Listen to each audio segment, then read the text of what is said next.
I'm 32 and live alone in a rural house. I have a few neighbors half a mile down that I talk to sometimes, but I mostly keep to myself and only go into town when I need to.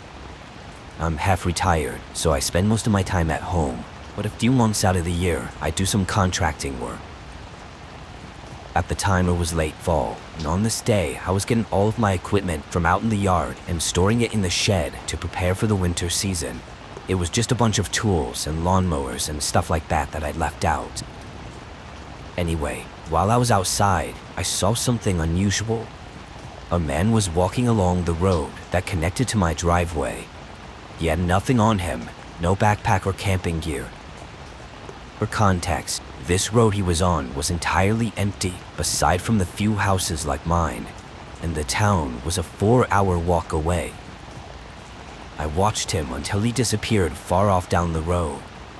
After he was gone, I looked down in both directions and saw no cars on the side of the road on either direction. It was really odd, but after a while I stopped thinking about it and finished up with my yard. I was back inside before dark and made dinner while I cooled off.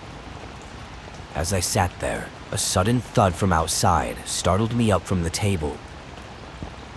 It was a wooden thump, like it had come from where the shed was. I looked through the window out into the yard, and the door to the shed was wide open. It was old, but the door had never unlatched on its own like that before. Still unsure of exactly what was going on, I knew I had to check on it and close the door at the very least. I got my rifle just in case, but I was confident it wasn't going to be anything dangerous. Walking out to the shed, I listened carefully and heard nothing other than the quietness of the night. I looked around the field as well and saw no sign of wildlife or people. When I got to the open shed door, I turned on my flashlight and shined it inside. Nothing looked out of place. I stepped in and did a more thorough search for any animals hiding, but still there wasn't anything. I closed the door to the shed, made sure it was secure, then started walking back. As I made my way through the field toward my house, an eerie feeling grew inside me. I didn't know what it was, but it continued to grow as I reached the front door. I stepped in and locked the door behind me. As I walked into the hallway, I saw a shoe print right on the floor. I flicked on the light, and going across the hallway was a line of dirty shoe prints leading up to the spare bedroom. My heart started beating faster as I held my rifle up and took a deep breath, then carefully walked up to the door. I leaned my head against the wood and listened, hearing what sounded like someone breathing right on the other side. Before I could even think on what to do next, the handle twisted from my grip and the door swung open. I jumped back and held the rifle up as a man looked like he was about to charge at me, holding a huge metal shovel up. I think my gun stopped him in his tracks though. He stood in the doorway, holding the shovel like a weapon and having a face full of rage. I yelled as loud as I could for him to stay back, trying to sound intimidating, but I was undoubtedly terrified. The man kept his distance, but his face full of anger never faded. From this moment though, I didn't know what to do. Cops wouldn't be able to make it here for probably an hour if I called, and I definitely didn't want to hold him at gunpoint for that long, risking anything to happen. As we stood in a strange silence, the man suddenly threw the shovel in my direction, then sprinted back into the room. I ran in to see what he was doing and watched him start crawling out of the window. Part of me wanted to stop him, but another part of me couldn't get myself to. He jumped out and ran off into the field, escaping in the vast empty night, with no way of knowing where he was running off to. To this day, that man has never been identified, and his intentions are unknown. All I can say is that if I hadn't had my rifle in my hands, or if he had gotten the jump on me, I likely wouldn't be here today.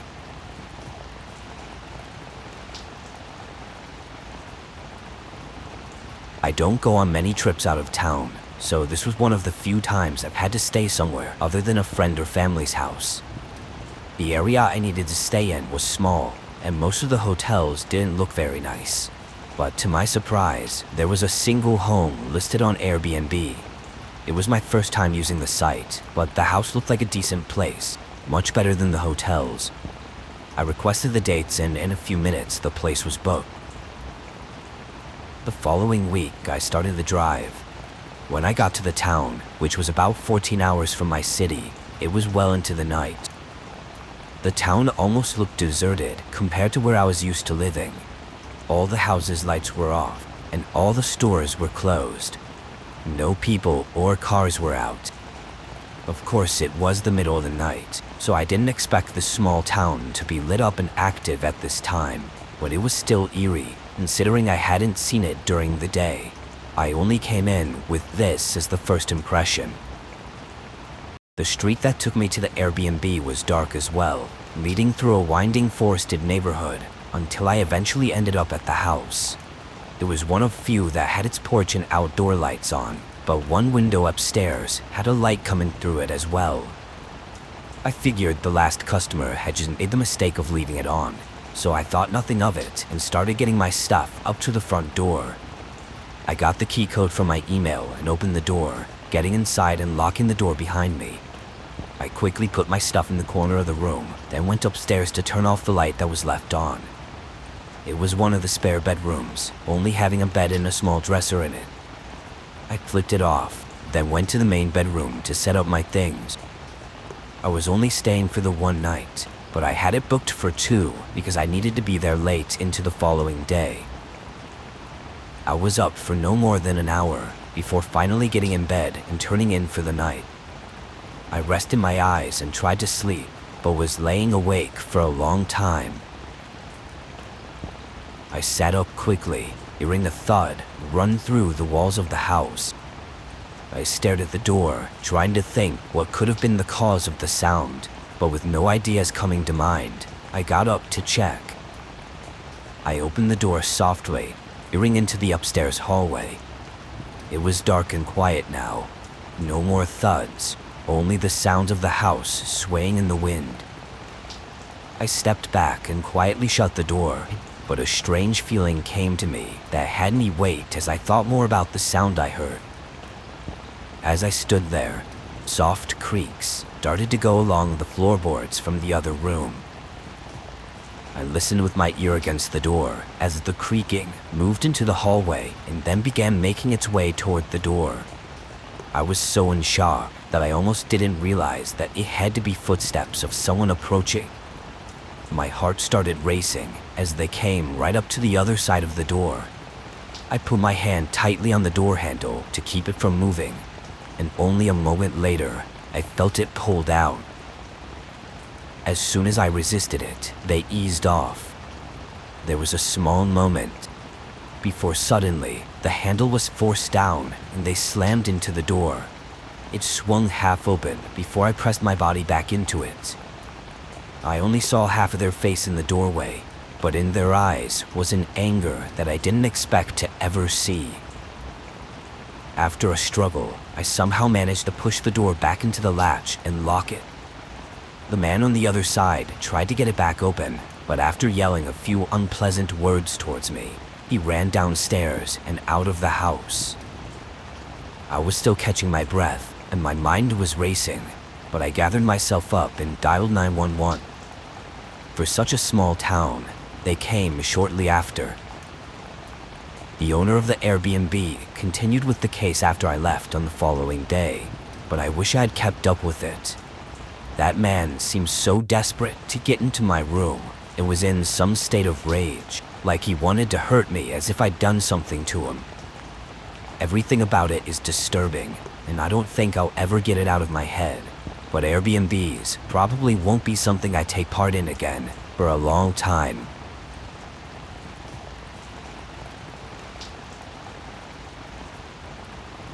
This was about 3 years ago. I was staying in a rental house while vacationing to see my brother. He lives 6 hours away from me, so I don't get to see him very often, and he only has a 1-bedroom apartment which makes me have to stay elsewhere when I do see him. The house I rented out was really close to my brother's apartment and was the same price as nearby hotels, so it was an easy choice to go for the house. I had gotten into town early in the morning and met up with my brother for lunch, then got some groceries and was back at the rental around 5 o'clock. The place didn't have a lot to offer other than a couch, TV, and bed, but for the price, I wasn't expecting too much. I stayed up until 9, then got in bed. It had been a long day, so I was looking forward to getting a good amount of shut-eye.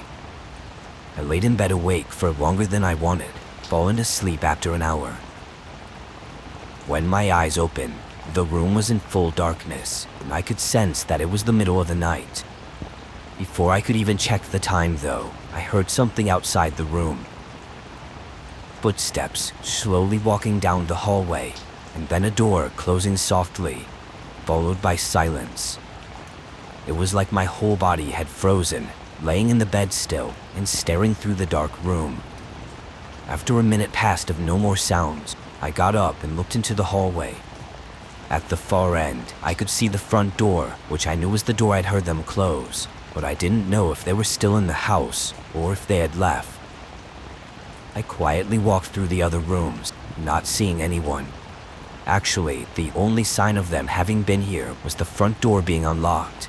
I didn't see any footprints or notice anything missing. After checking the locks on all the doors, I called 911. They came fairly quick, but didn't do much of anything. They said to make sure all the doors were locked and to contact the owner, but aside from their useless advice, they provided no intent to figure it out. I stayed up that night and waited until morning, unable to sleep. After calling the owner of the rental and discussing what had happened, I went to see my brother. While out, the owner let me know that he'd changed the PIN code on the door, which did make me feel a lot better. I was out until late that day though, getting some dinner and drinks with my brother and being dropped off at the rental sometime between 8 and 9. I went to the couch and sat down, feeling sleepy, but also feeling that nervousness again about the situation. Every time my eyes were about to close, my head would be filled with fear of the intruder coming back. Knowing I needed to sleep tonight, since I didn't get any last night, I decided to go through the house again and check the rooms in hopes to ease my mind. I walked around the living room and kitchen, then went down the hallway to the bedroom.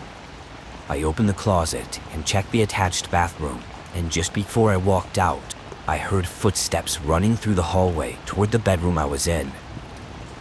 I swung around the corner and only caught a glimpse of a large man as he slammed the bedroom door shut. Then I heard his footsteps departing and going toward the living room, while I stood in place and just listened. He went all around the living room and kitchen, staying inside the house for probably 2 minutes before I heard the front door open and close behind him. Police came quickly after I called again, and this time the homeowner came by as well. The living room and kitchen looked like they'd been ransacked. The furniture was scattered all over, and the cabinets were all open, with the things inside them having been tossed over the floor. After a closer look though, the owner didn't see anything that was missing. It looked more like whoever that man was looking for something very specific and nothing more. I left the rental and got a hotel after that. Within a few days, I was never updated again about anything. I assume he was never found, but the situation has left me with a lot of questions. Something that really gets to me is that I had checked the entire house that one night. So where was he hiding? How long had he been in the house with me? Was he watching me? And what would have happened if I had fallen asleep on the couch?